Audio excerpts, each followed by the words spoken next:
This is the Good Neighbor Podcast, the place where local businesses and neighbors come together. Here's your host, Mike Sedita. Hello out there. Welcome to episode 77 of the Good Neighbor Podcast. We're located here in Pasco County, Florida, and we have a treat, someone that I could actually use on the podcast. If you see the video of this, my face definitely needs some work. We have the owner, president in charge, CEO, head lady boss, Jennifer Deichman, Jenni D of Asthetik by Jenni. Jenni, how are you doing today?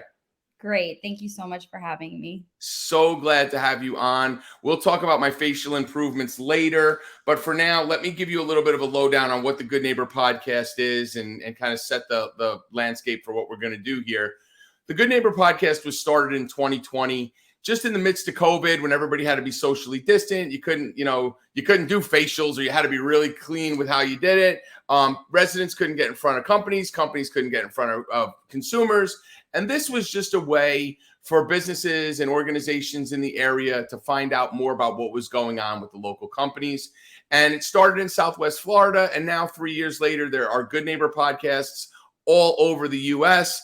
Our tagline would be a national podcast for a local audience. And I'm the person lucky enough to talk to local businesses here in the Tampa area. And with that said, tell us a little bit about Asthetik by Jenni. Okay, so I am a holistic esthetician based in Wesley Chapel. And my business is a aesthetic and facial boutique where I focus on creating healing, restoration, and rejuvenation within your skin. I only use the highest quality, non-toxic ingredients in my treatment room. So that's very important to me. And my facials are all customized to each person's skin individually. So, again, this is an audio broadcast, but there is a video that is circulating around. We might leak it, we might not leak it, but if you can see my face, we're on video here talking. I have a pretty good tan from being away for the weekend. If I walked in with this face as opposed to a paler face, you're going to make a decision at that point in time of how you would treat me aesthetically. Like, is there a big differentiation between someone who's fair-skinned, someone who's darker complexion, or someone like me who has fake darker complexion from the sun? Absolutely. Well, and I think in your case, since you do have a tan and you had some sun exposure, I would want to know how long ago that sun exposure was. And, all those things do impact the treatment, how gentle we would have to be. And yeah, depending on your skin type, darker skin types, you can't just do certain peels on darker skin types, for example, because of hyperpigmentation and things like that. So you do have to know your ingredients, what they do, and then assess each person's skin, Okay. So if I said to you the last time, we're in Florida, right? So we're always exposed to the sun. I'm going to be the first person to rat myself out. I don't put on SPF 50 every day when I walk out the door here in Tampa. As you can tell by the wrinkles and the bags, I probably don't sleep enough. There's a whole series of things going wrong with my face. And this is an audio broadcast, so people are like, what the hell is this guy talking about? But if it was Sunday, was the last time I had exposure to, Sunday was the last time I had sun exposure. So you would use a different type. It's been 3 or 4 days, just the way you would approach doing the peel or the blackheads or you do ingrown hairs and stuff. See, I'm scratching my wrangly beard here as well. No one can see this. There's a whole big mess going on here. But other than putting a bag over my head, what would be your course of action to kind of straighten me out? So we would do a thorough skin consultation, and I would want to know what you're using, products at home, because those play a role, what your routine is like. And then, I do my skin analysis where I look at your skin. And so if you were just at the beach or in the sun, most likely I could just tell you that your skin probably needs a lot of hydration. So we would start with that, and I don't typically like to go in when I see you for the first time. I'm going to say too aggressively, because this is my first time working with your skin, so there's probably a lot of other things that we need to cover first as far as like your routine's concerned, products that you're using. And then, we can address maybe if you have concerns of hyperpigmentation, fine lines, wrinkles, ingrown hairs, all those, those I will definitely address with you. Yes. So what I'm gonna have to divulge to you. All right. So do you have a scale? Like, all right, let me back up. What percentage would you say are male versus female that come into your studio? 90-10? Yeah, maybe a little more, maybe 20%. I Okay. think, that stigma has changed a lot over the years, and there's a lot of men that do care about, their skin, and they should, because we That's all have changed. skin, and it's very important, so. Okay, so do you have a metrosexual meter in your office? Like when I start rattling off the products that I use, do you behind the scenes go, oh, he uses that? You have a little check mark and you make jokes. And then when I leave, you're like, oh, he's ranked number 3 on my metrosexual. Not at all. Actually, it makes me super happy to hear that a man is taking care of his skin and in control and using good products. That makes me so happy. I would tell you. No judgment at all. If anything, it's just positive feedback. So over the weekend, I was wearing some product, okay? And I walked out of a room and somebody turned and went, "What is that smell?" And the person I was with said, "Oh, that's Mike. He's metrosexual. He has more product than most women have." And I used to get mortified by that. But as I've gotten older, guys like to be pampered too. I went the other night and got a pedicure at one of my clients owns a nail salon right here in Wesley Chapel. It's phenomenal. I go in, I'm literally the only guy in the place. I'm 6 foot, 240 pounds, like a baby gorilla sitting in this pedicure chair. And people are just staring at me like they're at the zoo. Like, look at this guy. But you know what? I don't care. I like the way that stuff makes me feel. So I love it. I absolutely love it. I'm all about self-care, and you should take that time for yourself. And it's going to pay off because, a lot of times I think that people, and that's a common misconception, they don't start taking care of their skin until they start having like visible issues with it. And that's not the case, right? Because our skin's our biggest organ. So we want to make sure that we're caring for it and supporting it properly. And I will admit, like I'm really not a big sunblock guy, and it's the worst thing. I know it is. I'm very rarely in the sun. If I get 3 days in the sun, I want to enjoy it and get color. And I know it's probably going to come back to bite me in the butt, but I like that. I like taking care of my skin and that stuff after the fact. So I try to enjoy the sun probably more than I should, but I still like to make sure the skin is soft. Listen, women, just like men like to touch a woman's body and it's soft and nice, and women like that too. I don't know a lot of women that are like, oh, take your shirt off and let me see your big sweater on your back and like and hairy back guys. I don't know if that's still there. Maybe in the 70s with Ron Burgundy, that was a thing. But now I don't think that's a thing anymore. No. And you know how many of my clients are like, I can't wait to get my husband in here or my boyfriend or, because women are into men that are taking care of themselves. Trying my best daily. So let me ask you this. How long have you had your studio? So I actually went on my own last April. So it's been a little, like almost a year and a half now. Mm-hmm. Okay. And then so the big question, I guess, kind of the big question, but kind of the baseline question is, how long, like when you were a little girl playing with dolls, were you like putting makeup on them and doing their hair? Have you always had this passion for doing this, or did you want to be like a professor of French foreign literature and it was like that wasn't really paying the bills, so I just decided to go into aesthetics instead? Yeah, so my mom was actually an esthetician growing up in Germany. I'm from Germany originally, and she had her studio next to our house, and so I was always exposed to that, and from a young age she instilled good skincare into my sister and I. And so it's just always been something that I've done and I've been passionate about. And I was always that friend that people would turn to. And I put makeup on everyone and, did my dolls' hair and makeup and facials and all that. So it's just always been a passion of mine. And I love helping people and, helping them with their skin and their skin concerns. So couple questions then. So is your whole family here now in Tampa in the US? No, my dad and my sister are in Germany and my whole dad's side. And I'm here with my mom. She's the only one that's here. And does your sister do the same type of work? Would she get the bug like you did, or she does something totally? She's in Germany, so she probably does mathematic equations or designs automobiles or Competition. So okay, all right. So that kind of that falls in line. And then do you ever have your mom in the studio, or is she just kind of like, you know what, I did it, I did my timer, did she help out? No, well, she's my model. She loves being my model for things, and everything she's like, oh, you need video footage, come use me. Or, oh, I could use another lash lift. I could use a facial. So she's definitely my volunteer. You got to have that person. You got to have your go-to person that helps with that stuff. Yeah. So,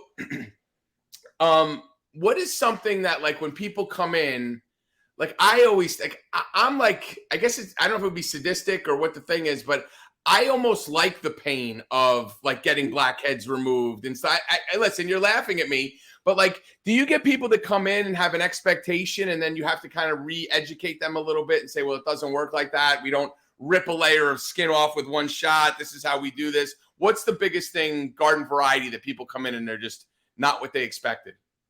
Absolutely. I think just my approach is a lot gentler than most. So I don't believe in, like you said, like ripping people's skin off and just, peeling people. And so a lot of times when I have clients that have been struggling, let's say with acne for many years, and they've had no relief, and they've gone to different dermatologists and things like that, and used, more aggressive topicals and things like that.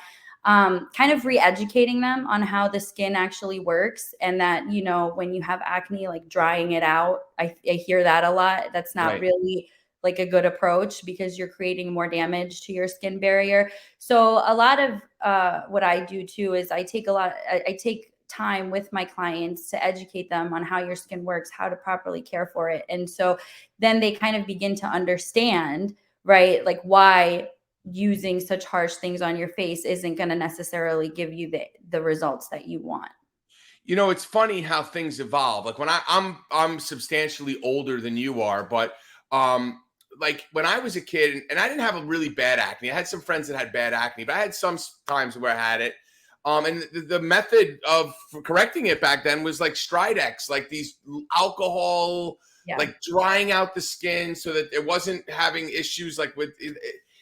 And that stuff ultimately ended up giving a lot of people like pock marks and some of the stuff that they have, like the crater type stuff going on their face. I don't have a lot of that, but for a guy, I can grow a beard. Like, now listen, I couldn't grow a beard until I was in my early 40s. So it's been about a decade since I'm able to grow a beard to hide like a little bit of the blemishes and then the 6 chins that I have under here and all that stuff. But women can't do that. So I think that's kind of a tough thing too, because like, every time I would like pop a pimple or something as a kid, my mother would say like, oh, that's going to come back and do this, that, and the other. But for women, it's got to be worse. Hence the makeup too doesn't help it either, right? Like putting more makeup on stuff after that, you need it to kind of create that aesthetic, but it can also damage your skin, the wrong makeup, right? Yeah, well, especially if you're using the makeup that is, let's say, like comedogenic or has ingredients that could contribute to like pore clogging and things like that. Yeah, definitely. So you want to be careful, and that's why I love what I do, right? Because it's such a huge factor, especially for women, because like you said, we can't just grow a beard, and so when they are struggling with skin issues and things like that, it weighs on them, so I'm kind of here to really hold their hand and guide them through everything and help them, because that's my passion and that's what I want to do. And so it's nice to see that joy and happiness in my clients at the end, to where they've gone through the process and they see that their skin is changing and they have that hope that they're attaining the results that they're looking for. It's definitely a butterfly, a caterpillar to a butterfly thing. And it has to be gratifying to watch people leave there after a couple of treatments and seeing what's going on, and kind of their confidence grows and things like that happen. But back to something you said a second ago, and I don't want to take heat for this on this podcast, but there are some women that do actually have a lot of facial hair. Oh, yeah. Do you do other stuff like, I don't even know if electrolysis is still a thing, or laser removal? Like, What is kind of the standard at this point for that type of stuff? And do you do that as well? So I don't do any of the invasive treatments. If you do get those done, I would recommend going to see like a dermatologist. I do waxing. I do facial waxing. So depending on, sometimes too, like depending on hormonal shifts, time of their life, if you just had a baby, things like that, all those things can impact hair growth. So I do, upper lip waxings, facial wax, things like that, normal stuff. But if you're really struggling with it, and a lot of times then that kind of goes to like maybe a hormonal imbalance that you're having too, that should be checked out, by a doctor. So, you're hands deep in all this facial stuff and all this aesthetic stuff. When you are not in the salon and you're letting off steam, I mean, what do you do for fun? Do you like base jump? Do you jump out of airplanes? Do you skydive or ski? What is the thing that you do to let off steam and have some fun? So I have 3 kids. So I'm very busy with them. And they take up most of my time, when I'm not in the studio. But I also enjoy going out with friends of mine. We have a little book club that we started. So we meet up like once a month, have some drinks. I like to dance when I have some time and travel. I'm always trying to get back to Europe. So many questions. Okay. So number 1, ages and genders of the children. Okay.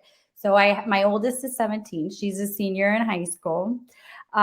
She's graduating this year, which has me all kinds of emotional. And then all up in your feels. Okay. Yeah. And then my middle one, he's a boy, he's 9. And then I have my youngest, she's a girl and she's 7. So you have a 17-year-old daughter and you're sad that she's leaving? Is that what you're telling me? Is that what I am. I'm that mom that's like, give me more time with them. And then significant other helps out with any of this? Yeah, I'm married. I have a husband. Yeah. Okay. So I don't like to ask that question a certain way because I've got myself into trouble because I put my foot in my mouth and I say, oh, so what does your husband do for a living? They go, oh, I'm a single mom. And I'm like, oh. So I've learned to kind of ease into that one. So it's good. So, okay, so you guys, you have everything going on. You're doing the salon. What the other question is like, what's the latest book of the month? Like, well, give us a synopsis of the book you're reading. Okay, well, we were reading the whole like Colleen Hoover, books. I don't know if you've heard of those. Are those smut books, Jenny? Are those like women's like? Yeah. All right. They're like Joan Collins. Is that who's the woman who does those books? I don't know. I wasn't 50 Shades of Grey. You read that like 7 times. Not as much as 50 Shades of Grey. All right. But, I wasn't an avid reader before then, and then she kind of blew up and we started reading those books, and we thought it would be nice to kind of get together once a month, make it a point because everyone's so busy, and why not over a book club and some drinks, Okay, so these book club conversations start over a drink and end at like a male review somewhere? Is it like a dual thing, or is it all just in a nice quiet, have a sip and it's in Wesley Chapel, so unless you know of male review. There isn't. I've been trying to look for work and no one will hire me, and especially not in Wesley Chapel. There you go, new business venture. They actually pay me to stay away is really the best part about it. So, all right. So let me ask you this then. You're a business owner, you're an entrepreneur, you've been out on your own for 1.5 years. What's some of the things when you got into this that maybe, as a person working for somebody else, you said to yourself, I'm going to do it this way. And then you got out and did it on your own. And you're like, oh, shoot, this wasn't kind of what I expected. And how did you pivot and kind of work around? So that's like the stuff no one teaches you at school, right? Like everyone's like, oh, you can definitely go out and do your own thing, but no one focuses on the business aspect. So there's a lot of hats that I wasn't aware of that you have to wear, especially being a solo business owner. So from being in the treatment room all day with clients, and then, having to do the financial aspect of it and the inventory and the marketing and all that. So that definitely was not necessarily a surprise, but it was, when you first get submerged into that, it's kind of like, whoa, let me kind of refocusing my time, especially being a mom and having 3 children. I had to learn, to have boundaries as far as work and home life is concerned. I think that would be the biggest challenge that I wasn't aware of as much, because when you're working for someone else, you know, you go to work, you do your job, and you come home. But as a business owner, you never stop working, essentially. So kind of cutting it off at a time and saying, I'm going to come back to this tomorrow, that's what I've had to really learn. That's good. I mean, that is kind of the big joke. Like, I worked a corporate job for 20 plus years and would always say, you know, I should be a business owner. I should own my own business. I don't have to answer to anybody. Like, there's definitely pros to being your own boss. You know, you make your own hours, which is great, except your own hours end up being 24/7, because even when you're sleeping in bed, like, I don't know if this has happened to you. It happens to me probably twice a week. The dog will make a noise in the middle of the night, and I'll wake up at 3 a.m. and then my mind starts going about what I have to do that day for the office or the podcast I have to do or this, that, and the other. And then it just doesn't shut off. So I'm like, all right, now I'm up. So now I'm working from 3 a.m. until the next day. So that is one of the things people don't tell you about being an entrepreneur. Yeah, it's great. You set your own hours and do all that stuff, but all the onus falls on you. And then when you start farming out some of that stuff, you know, you hire an accountant, that costs money. You're doing some marketing, that costs money. You know, you're doing all those things that you're doing now. You know, you're not there yet, but soon the time will come, hopefully, that you have to hire a couple of staff. And that is, again, another whole other set of headaches that comes along with that. There's benefits because it grows your business, but there's also, you know, downsides to all that stuff. So absolutely. As we start to kind of wind this up, if someone's listening to this, like, what is the one thing they need to know about coming to you? Your tender love and care, that you're going to be gentle with them, easy scheduling. Like, what's the thing they need to know when they're going to reach out to you, what to expect and why they should come? So my treatment room is a safe space for everyone. And I want people to know that when they come, you know, that's their moment to take some time from their busy lives to come and relax and rejuvenate their mind and body as well. So it's more than just a facial, and that I'm here for you one-on-one services that I provide. And, you know, I really care about my clients. So I'm always available. You can shoot me text messages, you know, when you have questions about your skincare. Like, I really hold your hand through this. And I think that's what makes me different, you know, versus going to, you know, one of the bigger establishments or chains, because you have more of that concierge boutique kind of care. So, okay. And then not if I need a facial, I need a facial, but how do when I'm at this point when it looks like this, hopefully it doesn't get like this, but if it does, what's the best way to reach out to you? Is it your phone number? Is it your website? Is it your Facebook page? How do we contact you today to set up an appointment? Yeah. So my website is www.estheticbyjenni.com. I'm also available on Facebook, Instagram, at Asthetik by Jenni. So I make it very easy. My phone number, whichever way people want to contact me. I have booking links everywhere, pulls up my schedule and lets you book the services. And it includes a free skin consultation with every service, you know, so it's very easy. I make it very accessible. Okay. So do you want to give out that phone number? We'll include all of this information when we post the podcast, but do you want to include that phone number so people listening might want to write it down and go make a call? Yeah, definitely. 813-407-6413. And they can text or call the number. And if I'm in treatment, I will return the phone call within 24 hours. Awesome. So, folks, if you're listening to this, you're in Wesley Chapel, you're looking for that concierge hand-holding service, Jenni is your lady. Asthetik by Jenni in Wesley Chapel, 813-407-6413. Contact her, shoot her a text, set up some time, go on her Facebook page. I promise you, if you need some relaxation and rejuvenation, she's the girl to call. Jenni, thank you so much for being on the Good Neighbor podcast. Thank you so much for having me. Thanks for listening to the Good Neighbor Podcast Passcode. To nominate your favorite local businesses to be featured on the show, go to gnppasscode.com. That's gnppasscode.com or call 813-922-3610.